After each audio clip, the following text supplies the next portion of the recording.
Today, we're going to tell a story that sounds unbelievable, but actually happened. This story takes place in a church. For a period of time, a series of strange events occurred in this church. At first, everyone thought it was just a prank, until a staff member decided to investigate the truth behind it. And he really discovered something extraordinary. Hello, everyone.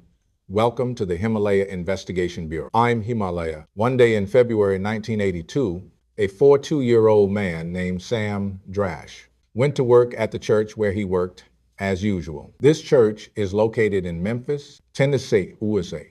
It is a United Methodist church. The United Methodist Church is one of the largest Protestant denominations in the United States. Unlike the churches we usually think of, this one also includes a school, a gymnasium, a cafeteria, and many other facilities. You can think of it as a small community, and Sam worked in the administrative office of a small school within the church. Because of Sam's job, he had to sit at his desk almost all day, so he developed a habit of snacking while working. That's why he always kept a bowl full of various nuts in his office. Whenever he was hungry, he could just grab a few to eat. One day, when he came to his office, he found the bowl of nuts was empty, but he clearly remembered that he had filled the bowl before leaving work yesterday. So obviously, someone else must have eaten. Although he was a bit annoyed, he didn't pay much attention to it. Then he went to the kitchen, planning to refill some nuts. A cook was chopping vegetables in the kitchen at the time,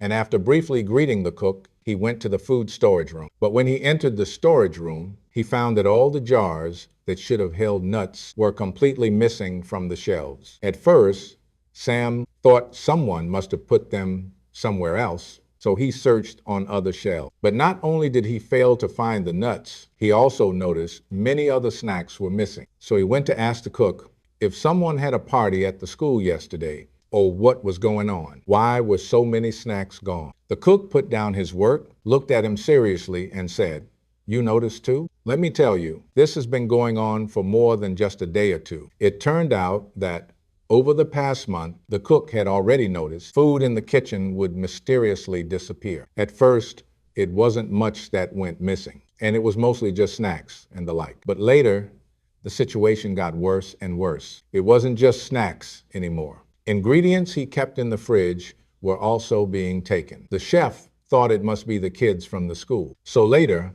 before leaving work, he started locking the fridge. He thought this would prevent kids from sneaking into the kitchen to eat. But the result was the food in the fridge still mysteriously decreased. Then he opened the fridge and said to Sam, "Before I left yesterday, I put a piece of ham inside, but this morning when I came in, it was gone. The lock on the outside was intact, which means whoever stole it either had a key or knew where he hid the key." But Sam found this very strange. He could understand kids sneaking snacks, but who would take an entire ham? The chef also said he had reported this to management a long time ago, but management only said they would send someone to investigate. After some investigation, they still couldn't figure out what was going on, and in the end, the matter was dropped. After hearing the chef's story, Sam was very angry. As a teacher at the school, he couldn't accept that his students, so young,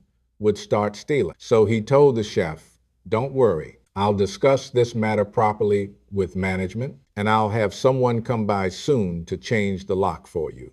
After that, things did calm down for a few days. Since the new lock was installed, there haven't been any more problems with missing items in the kitchen. Sam gradually forgot about the matter. But on the 3rd of March, when Sam was heading to work and passed by the kitchen, the chef called him over again. Sam immediately realized what had happened, and sure enough, the chef brought him to the kitchen, opened the fridge door, and pointed inside, saying, "I put a few bottles of soda here yesterday, but this morning I found the soda was gone." Sam found it unbelievable too and asked, "Could it be that yesterday when you left, you forgot to lock the fridge?" But the chef said that was impossible. Ever since last time, before leaving every day, he double-checked to make sure the fridge was locked. Now things got interesting because after the new lock was installed, only very few people knew where the key was, so obviously they couldn't have come to steal from the fridge. Then who exactly is stealing the food from the fridge? How did he know where the key was hidden? While Sam was still confused, trying to figure out what was going on, the chef said again. He noticed that not only was the food disappearing, but even his personal belongings showed signs of being tampered with. For example, he would fold his work clothes neatly every day before leaving and place them in the same spot. Then he would put them on again the next day. But in recent days, he found that the clothes he had placed the day before mysteriously appeared somewhere else. This suggests that the person doing this might not just be stealing, but playing a kind of prank. Sam could only tell the chef, "I'll have a serious talk with management about this. We will definitely help you solve this problem." Then Sam walked toward his office, planning to write a report about the incident and submit it. But when he entered the office, he found a crumpled piece of paper on the desk. He clearly remembered cleaning his desk before leaving yesterday, and there was nothing on it then. So he stepped forward and picked up the paper, noticing there seemed to be something written on it. Then he unfolded the paper, and sure enough, there was a long passage written on it, but the handwriting was messy, as if written in a hurry. When Sam finished reading the contents, he was stunned. It turned out the note was related to a recent kidnapping and murder case. A few months ago, a girl named Leslie Gates was kidnapped from her home. The kidnappers didn't ask for ransom, and after months of investigation, the police still hadn't found Leslie or the kidnappers. So people assumed Leslie was most likely dead. The case caused a huge uproar at the time, and almost everyone in the area knew about it, including Sam. The person who wrote the note claimed to be Leslie herself. She said she was being held captive in the attic of a church by the kidnappers and hoped whoever found the note would call the police to rescue her. Sam didn't believe the note at all. It seemed too ridiculous to him. He thought it was probably part of a prank, but since it involved a life, as the saying goes, better safe than sorry. Plus,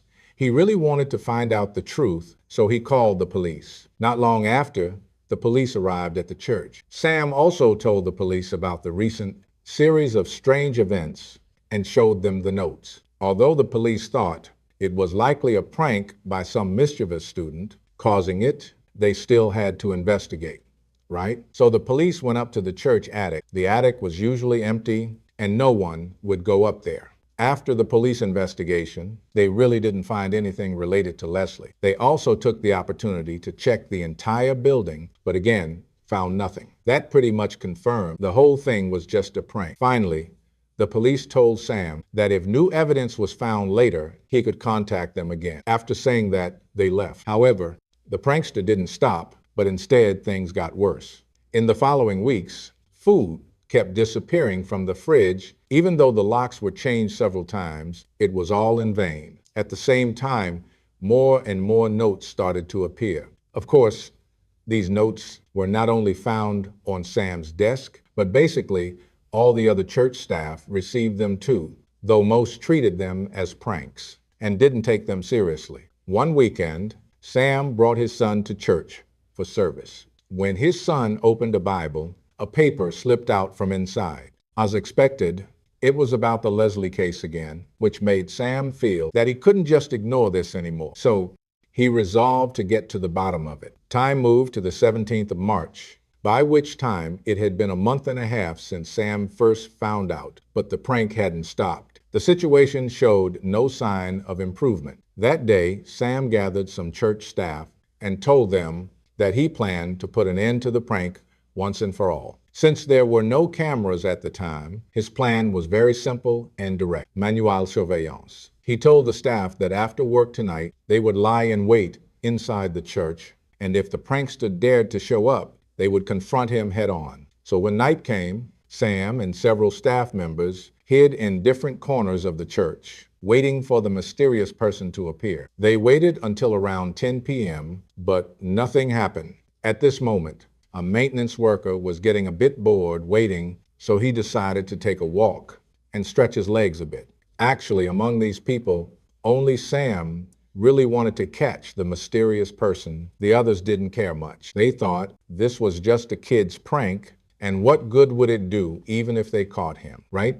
So this maintenance worker walked around inside the church, checking the rooms as he went to see if anything was unusual. Just then, he suddenly heard some noises from the hallway monitor. At first, he thought it was other staff, assuming they, like him, were getting impatient, so they came out for a walk. But when he turned around, he saw a faint, almost hidden light shining through the kitchen door gap, a sign that he had been noticed. At that moment, he suddenly realized this might be the person they had been waiting for, so he immediately ran toward the kitchen. But the moment he opened the door, he was completely stunned. To explain the whole story clearly, we need to rewind time back to a few months ago.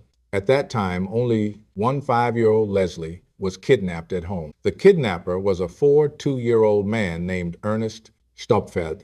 After kidnapping Leslie, the kidnapper did not demand a ransom from the family, so everyone thought Leslie was likely doomed. Even the media reports reflected a pessimistic view that Leslie might have been harmed. But the truth was not like that. Speaking of which, I'm sure everyone has already guessed, after kidnapping Leslie, Ernest kept him locked inside the church, specifically in the church's attic. Ernest watched Leslie almost 24 hours a day, threatening him not to make a sound. Only at night, when the church was empty, would they come down, then go to the kitchen to find something to eat, sometimes even watch television shows. That's how they lived in the church attic for a full 119 days. I know everyone must have many questions now, but don't worry, we will answer them one by one later.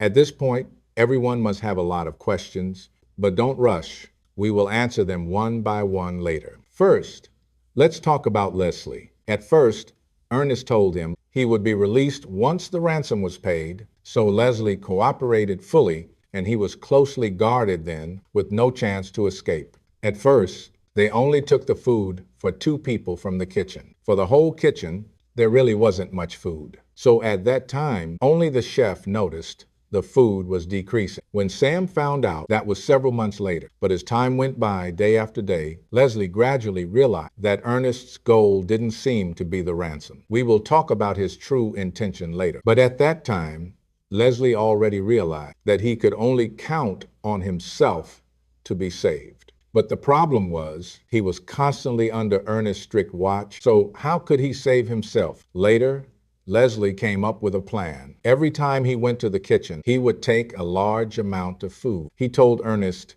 it was just in case there wouldn't be enough food later. Sometimes, he would deliberately mess up the chef's personal belongings, aiming to raise suspicion. Now, you might be wondering, the kitchen fridge had its locks changed several times, right? How did they know where the keys were kept? The explanation is simple. From the attic, you could hear the sounds coming from the kitchen. Every day before the chef finished work, he would lock the fridge, then hide the keys. They could roughly tell where the keys were based on the sounds. Later, Ernest's supervision of Leslie was not as strict as before. So whenever there was a chance, Leslie would secretly leave notes asking for help. So everything written on those notes was true. It wasn't a prank at all. Then why did Sam report it to the police, and why did the police check the attic but found nothing? Actually, it has to do with the structure of the attic. The attic was divided into 2 parts, connected by a very narrow passage in the middle. How narrow was this passage? If someone wanted to get through, they could only crawl. Ernest and Leslie lived in the space behind that passage. So when the police came up, they were only a few meters away from them, but unfortunately, the police didn't discover the passage. Fortunately, Sam never gave up on investigating the truth until that night, when Ernest brought Leslie back to the kitchen, looking for food, and ran right into the repairman. At that moment, the repairman opened the kitchen door and saw a man and a woman staring at him in shock. That woman was Leslie, who had been missing for months, and Ernest stood not far behind him. Leslie immediately ran to the repairman and almost threw herself into his arms. Ernest, meanwhile, took off running, but later he was caught by the police, who arrived on the scene and was arrested. In the end, he was sentenced to 20 years in prison for kidnapping. The real reason he kidnapped Leslie is quite heartbreaking. It turns out Ernest originally had a daughter, but she died in an accident. So the reason he kidnapped Leslie was to replace his own daughter. Years later, Leslie successfully graduated from university, becoming an outstanding lawyer specializing in fighting for the rights of missing and abused children. All right, that's all for this episode. Feel free to leave your thoughts on these cases in the comments. See you in the next video.